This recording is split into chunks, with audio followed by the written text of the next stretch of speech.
미국의 자동차 왕이었던 헨리 포드가요, 사업차 아일랜드의 수도 더블린에 갔습니다. 그곳에서 고아원을 방문한 그는 아이들을 위한 강당이 하나 있으면 좋겠다라는 생각을 합니다.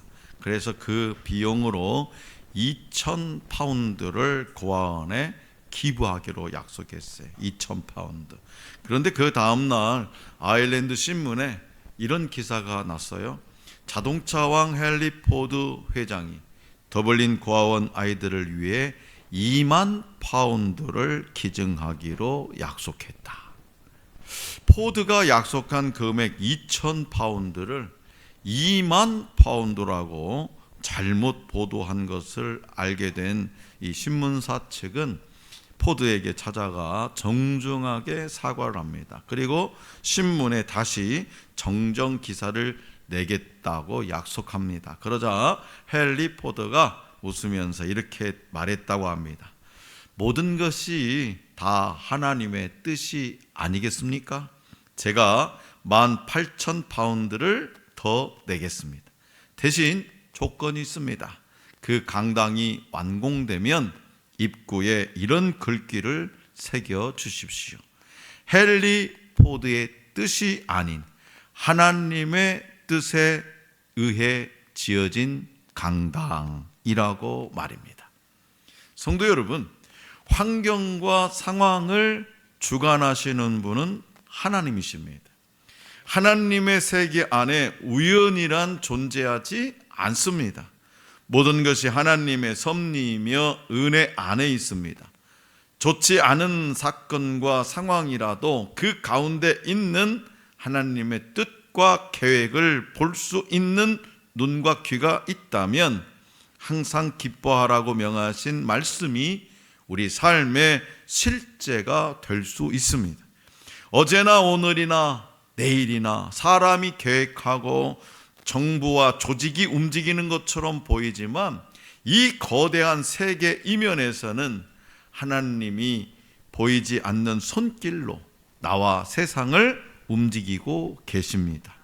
그 하나님의 섭리를 발견하고 그 뜻대로 순종할 수 있는 마음과 태도를 갖는다면 우리는 어떤 상황에서도 감사할 수 있습니다. 그렇기 때문에 내게 주시는 하나님의 말씀을 들을 수 있는 믿음을 가져야 됩니다. 믿음. 오늘 우리에게 주신 본문 말씀에 등장하는 바울은 2차 선교 여행에서 데살로니가 교회를 개척했으나 유대인들의 회방으로 교회의 기초를 공고히 하지 못한 채 떠나야만 했습니다. 바울은 아덴과 고린도에서 선교하다가 디모데를 파견해서 데살로니가 교회의 형편을 물었는데 그들이 동족의 박해를 받으면서도 신앙생활에 모범을 보이고 있다는 아주 기쁜 소식을 듣게 됩니다. 그러나 종말에 대한 잘못된 생각으로 혼란스러워한다는 안타까운 소식도 있었어요. 이에 바울은 데살로니가 성도에게 예수님의 재림과 종말에 대한 올바른 인식을 심어줌으로써 그들이 올바른 신앙관을 형성할 수 있도록 이 본서신을 기록하게 된 겁니다. 자, 그렇다면 오늘을 살아가는 저와 여러분들에게 본문 말씀을 통해서 전해주시고자 하시는 주님의 말씀, 주님의 뜻은 무엇일까요? 먼저 우리 주님은 사도 바울을 통해 신앙에 대해서 세 가지를 고만합니다. 신앙에 대해서 세 가지. 16절에서 기뻐하라, 17절에서 기도하라, 18절에서 감사하라. 여러분, 신앙생활을 어떻게 해야 되냐, 어떻게 해야 되는 방법을 모른다, 이것만 하면 돼요. 이것만. 기뻐하라, 기도하라, 감사하라. 이 세 가지 명령에는 모두 부사가 붙지요. 그것은 바로 항상, 쉬지 말고, 범사에입니다. 성도는 항상 기뻐하고 쉬지 말고 기도하며 범사에 감사해야 합니다. 항상 기뻐하기도 힘든데 쉬지 말고 기도하라 합니다. 쉬지 말고 기도하기도 어려운데 범사에 감사까지 하려 합니다. 불가능할 것 같지만 이 모든 것을 할 수 있는 방법은 쉬지 않고 기도하는 것입니다. 빌립보서 4장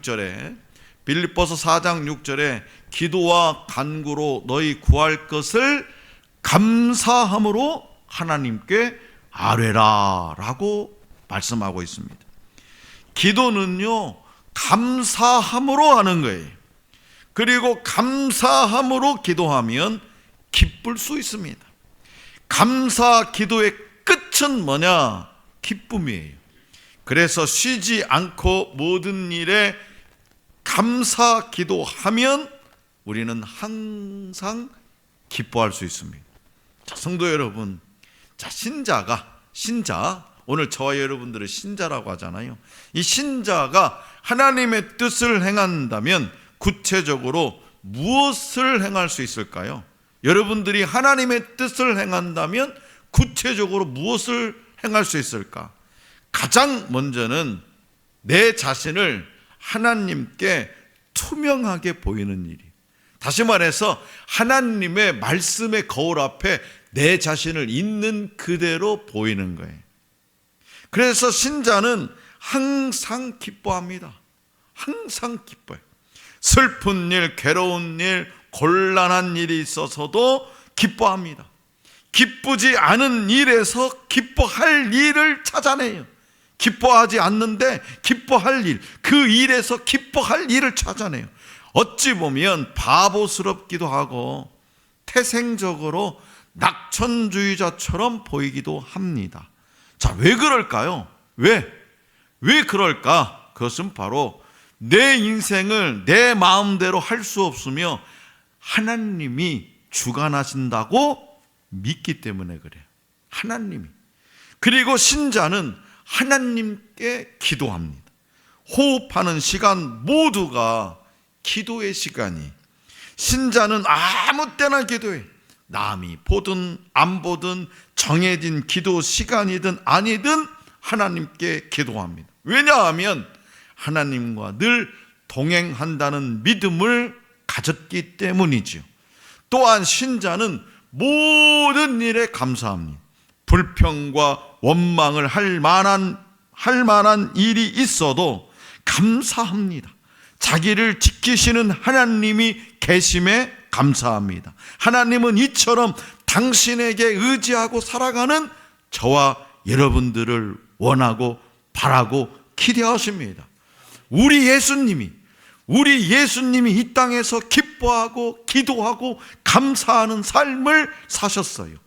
예수님을 믿는 우리도 예수님처럼 하나님의 뜻대로 살아갈 수 있습니다. 내 힘으로 되지 않고 하나님의 뜻을 이루신 예수님의 힘으로 될 수 있음을 기억하시기 바랍니다. 자, 둘째로 우리 주님은 성령으로 선을 행하라고 말씀하십니다. 본문 말씀 19절에서 22절 말씀을 다 같이 받들어 읽겠습니다. 시작. 성령을 소멸하지 말며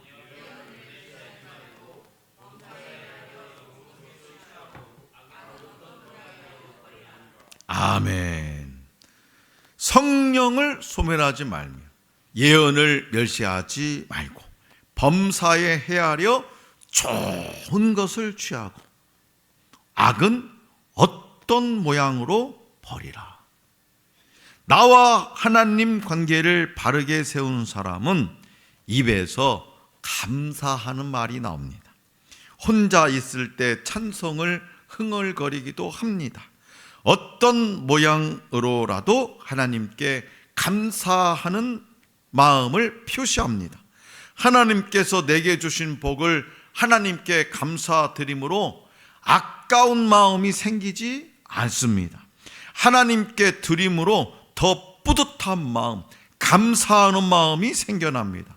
감사하는 사람은 다른 이에게도 선을 행합니다.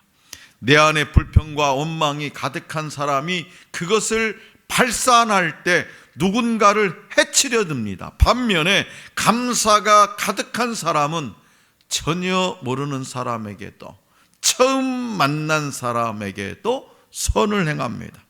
하나님께 감사하는 사람은 신앙생활을 할 때도 하나님이 보시기에 아름다운 일만 골라서 합니다. 성령의 역사를 인정하고 성령의 충만함을 소망합니다. 성령의 감동이 있을 때 즉시 실행합니다. 감사하는 사람, 성령의 은총으로 사는 사람이라도 때로는 실수할 수 있습니다. 의도치 않게 오해를 받을 수도 있습니다. 그때 누군가 신앙인을 향한 꾸중과 책망이 있다면 그것을 수용하고 받아들일 수 있습니다. 반면에 원망과 불평으로 가득한 사람이 다른 사람으로부터 싫은 소리를 들으면 화내고 원수처럼 대합니다. 해코지하려고 합니다. 그러나 신앙인은 주변의 일을 헤아리면서 좋은 것을 취하며 악은 모양이라도 내버립니다. 성령으로 충만하신 우리 예수님이 이 땅에서 선을 행하고 악을 버리셨습니다. 그렇기 때문에 예수님을 믿고 예수님을 닮아 행하는 저와 여러분들도 성령 충만으로 선을 행할 수 있다는 사실을 잊지 마시기 바랍니다. 마지막으로 우리 주님은 감사의 삶을 재림 때까지 보존해 주시겠다고 말씀하세요. 자, 본문 말씀 23절과 24절입니다. 자, 다 같이 받들어 읽겠습니다. 23절, 24절 시작. 평강의 하나님이 친히 너희를 온전히 거룩하게 하시고 또 너희의 온 영과 혼과 몸이 예수 그리스도께서 강림하실 때에 흠없게 보존되기를 원하노라. 너희를 부르시는 이는 미쁘시니 그가 또한 이루시리라. 아멘. 바울은요, 데살로니가 성도들을 위해서 이 3장 9절과 9절에서부터 13절을 보면 그 데살로니가 성도들을 위해서 기도합니다. 그런데 오늘 또요, 이 단락에서 이 본문 말씀에 다시 기도해줘. 성도들의 영과 혼과 몸이 예수님이 강림하실 때까지 흠없이 보존되기를 중보했어요. 여기서 흠이 없다는 것은 육체적인 흠이 아니라 하나님 앞에서 영적으로 흠이 없다는 거예요. 영적으로 흠이 없을 수는 없습니다. 중요한 것은 하나님께 나아가서 회개하는 거예요. 반복된 흠이라 해도 염치 없이 하나님께 나아가 용서를 구하면 하나님은 흠 없다 말씀하십니다. 그렇기 때문에 우리 안에 온전한 거룩함을 이루는 것이 하나님과 교제하며 하나님 안에 거하는 지름길입니다. 바울은 성도의 온전한 거룩함을 지키시고 인도하시는 하나님은 미쁘시다고 확신했어요. 하나님은 신실하신 분이기 때문에 우리는 천국에서의 삶에 대한 보증과 확신을 가질 수 있습니다. 그럼에도 불구하고 예수님을 믿는 저와 여러분들이 하나님의 뜻을 행하며 감사하고 선을 행해도 세상이 좀처럼 맑아지지 않는 것 같습니다. 세상은 점점 악해지고 사람들 사이에 사랑이 점점 더 식어가고 있는 것 같아요. 세상 민심이 점점 각박해집니다. 세상에 죄악이 관영하고 신앙인들은 희망을 잃어갑니다. 세상만 바라보면 희망이 없습니다. 그래서 우리는 예수님을 더 가까이, 예수님을 더 바라봐야 되는 거죠. 왜냐하면 예수님은 세상의 소망이시기 때문이에요. 예수님을 바라보는 사람에게 하나님이 평강을 주십니다. 하나님이 신앙인의 영과 혼과 몸을 예수님이 다시 오실 때까지 흠없게 보존하십니다. 신앙인의 거룩함과 보존은 오직 하나님께 달려있어요.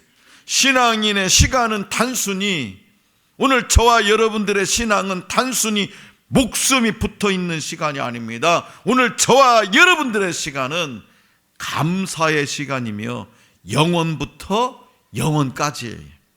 우리의 시간은 주님이 다시 오실 때 절정을 이루게 됩니다. 주님이 오실 때까지 우리의 시간은 평강, 거룩함으로 흠없는 생활로 가득가득 채워져야 돼요. 그런데 이 시간은 사람의 생각과 의지로는 안 되는 일입니다. 하나님의 뜻을 이루신 예수님, 성령을 보내주시는 예수님이 나와 함께 계시고 도와주셔야 가능한 거예요. 다시 말해서 예수님이 우리 안에 감사를 넣어주심으로 우리에게 평강으로 채우십니다. 우리를 믿음으로 부르시고 하나님의 자녀가 되게 하신 예수님께서 다시 오실 때까지 우리를 흠없는 생활을 하도록 도와주십니다. 그렇기 때문에 오늘 저와 여러분들은 예수님 안에서 감사하며 살아갑니다. 자, 사랑하는 성도 여러분, 우리 교회는 오늘 추수감사주일을 지킵니다. 추수감사주일은 한 해의 수확을 감사하며 하나님께 예배하는 날입니다. 물론 우리 가운데 직접 농사를 짓는 사람은 없습니다. 그럼에도 매년 추수감사주일을 지켜야 합니다. 복음을 믿는 성도들에게 성탄절, 부활절, 그리고 성령 강림절만큼이나 매우 중요한 교회력이 바로 추수감사주일입니다. 구약시대에는요, 수확을 감사하는 수장절, 초막절, 장막절이라고 합니다. 이 수장절이 이스라엘이 지켜야 할 3대 절기 중 하나로서 매우 중요하게 여겨졌습니다. 우리나라에서는 추석이 바로 그런 역할을 하고 있죠. 우리가 추수감사주일을 지키는 것은 단지 내가 경제적으로 넉넉하기 때문이 아닙니다. 내가 뭔가 인생에서 열매를 맺었기 때문도 아닙니다. 내가 믿음이 좋아져서 자랑할 일이나 간증할 것이 많기 때문도 아닙니다.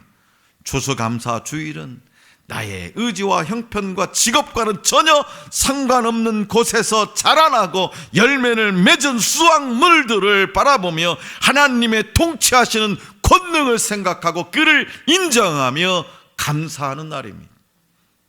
감사하는 사람은 자기 안에 감사의 조건을 찾아서 기뻐합니다. 무엇보다도 하나님께 감사합니다. 그리고 세상의 악한 유혹에 빠지지 않고 예수님의 도움을 받아서 거룩성을 유지합니다. 예수님은 감사하는 사람을 흠없게 보전하십니다. 감사하는 사람은 이웃과 형제들에게도 선을 행합니다. 감사하는 사람은 형제와 이웃을 위해서 기도합니다. 나의 감사가 그들에게도 나타나기 원하는 마음을 갖기 때문이죠. 또한 감사하는 사람은 형제들의 안부도 잘 묻습니다. 문자 메시지와 이 SNS는 형제와 이웃의 안부를 묻기 위해 생긴 거예요. 잘 사용해야 할 도구를 나쁜 취미를 공유하거나 누군가를 비난하는 일에 활용하면 안 되는 거죠. 감사하는 신앙인은 형제와 이웃들에게 하나님의 말씀을 들려주고 점잖은 말로 신앙을 권면하는 아름다움을 보입니다. 사도 바울은 편지를 받는 데살로니가 교인들에게 권면합니다. 자기 편지를 혼자만 읽지 말고 모든 형제에게 읽어주라고 합니다. 감사의 신앙을 혼자만 갖는 것이 아니라 모든 이에게 확산되기를 원하는 마음이죠. 신앙의 권면, 감사의 확산이 오늘 우리에게도 은혜입니다. 이 은혜는 예수님으로부터 시작되어서 예수님 안에서 예수님의 권능으로 점점 풍성해집니다. 주변에 선한 영향력을 끼칩니다. 사도 바울은 이런 삶을 엔크리스토의 삶이라 했어요. 다시 말해서 예수 안에서의 삶이라고 말합니다. 그러므로 2023년 추수감사절에 하나님의 은혜에 감사하는 일은 엔 그리스도의 삶이라는 사실을 기억하시기 바랍니다. 예수님 안에서 감사의 조건을 찾고 더 많은 감사가 생겨나서 모든 은혜에 감사드림, 하나님께 영광 돌리는 저와 여러분들이 될 수 있기를 간절히 기원합니다.